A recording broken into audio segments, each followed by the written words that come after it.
ഇന്ന് NDAയുടെ പൊതുസമ്മേളനം നടക്കുന്ന കലൂരിലെ വേദിയിലാണ്. അതുപോലെ അവിടെ റോഡ് ഷോയും നടത്തുന്നുണ്ട്. ബിപിൻ സി വിജയൻ ഇതിൻ്റെ വിശദാംശങ്ങളുമായി ചേരുന്നു. പറയൂ ബിപിൻ സി വിജയൻ.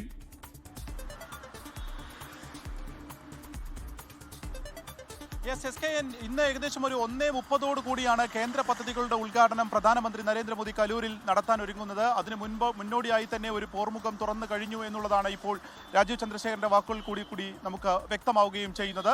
എന്നാൽ NDAയിൽ ആവേശത്തിന് ഒട്ടും കുറവില്ല. അവർ വലിയ ആവേശത്തിൽ തന്നെയാണ്. കാരണം തെരഞ്ഞെടുപ്പിനോട് തൊട്ടു മുൻപാണ് ഇപ്പോൾ NDAയുടെ വലിയ ഒരു റോഡ് ഷോയോട് കൂടി തന്നെ പ്രധാനമന്ത്രിയെ വരവേൽക്കാനായിട്ട് ഒരുങ്ങുന്നത്.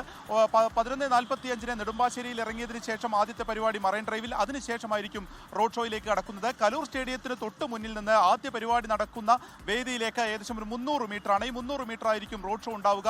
10,000-ഓളം പ്രവർത്തകർ അതിൽ പങ്കെടുക്കുമെന്നുള്ളതാണ് NDAയുടെ തന്നെ ഭാരവാഹികൾ ഇതിനോടകം അറിയിച്ചിരിക്കുന്നത്. ഏറ്റവും പ്രധാനമായും ഈ പ്രകടന പത്രികയിൽ എന്തെല്ലാം കാര്യങ്ങൾ ഉൾപ്പെട്ടിട്ടുണ്ടാകും എന്നുള്ളത് തന്നെയാണ് ഒരു രാഷ്ട്രീയ ആകാംക്ഷയായി നിൽക്കുന്നത്. BJPയെ സംബന്ധിച്ച് A ക്ലാസ് മണ്ഡലങ്ങളിൽ ആദ്യം മുതൽ തന്നെ ചിട്ടയായ ഒരു പ്രവർത്തനം ആരംഭിച്ചു കഴിഞ്ഞിരുന്നു. കഴക്കൂട്ടം, വട്ടിയൂർക്കാവ്, നേമം, തൃപ്പൂണിത്തറയും മഞ്ചേശ്വരവും പാലക്കാടും തൃശ്ശൂരും ഒക്കെ തന്നെ ആദ്യഘട്ടം മുതൽ ചിട്ടയായ ഒരു പ്രവർത്തനം ആരൊക്കെയായിരിക്കും അവിടെ സ്ഥാനാർത്ഥികൾ എന്നുള്ളതിൻ്റെ ഏകദേശം ഒരു ധാരണയുണ്ടാക്കുന്നു. അതിൽ സിനിമാ നടന്മാരുടെ ഉൾപ്പെടെ പേരുകൾ കേൾക്കുന്നു, ഹൈ പ്രൊഫൈലുകളുടെ പേരുകൾ കേൾക്കുന്നു.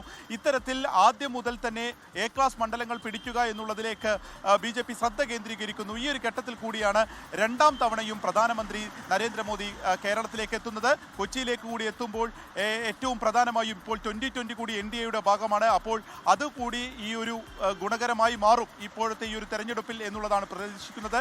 കഴിഞ്ഞ തദ്ദേശ തെരഞ്ഞെടുപ്പിൽ തന്നെ 25% ഒരു വോട്ട് ശതമാനം വർദ്ധിപ്പിക്കാൻ കഴിയും എന്നുള്ളതായിരുന്നു BJP പ്രതീക്ഷിച്ചിരുന്നത്. പക്ഷേ അത് 14% മാത്രമായി കുറയുകയായിരുന്നു. അത് 25% എത്തിക്കാൻ വേണ്ടിയിട്ടുള്ള ഒരു തീവ്ര ശ്രമം വേണമെന്നുള്ളത് അന്നത്തെ യോഗങ്ങളിലെല്ലാം തന്നെ, നേതൃയോഗങ്ങളിലെല്ലാം തന്നെ ഉയർന്നു കേട്ടതാണ്.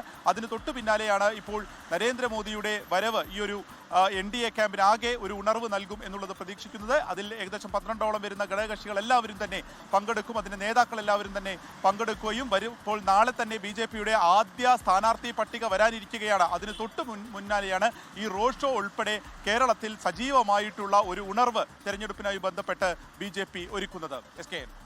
Thank you Bipin C Vijayan. കൊച്ചിയിൽ നടക്കുന്ന NDAയുടെ റോഡ് ഷോയെ കുറിച്ച് വിശദീകരിക്കുകയായിരുന്നു ബിപിൻ സി വിജയൻ.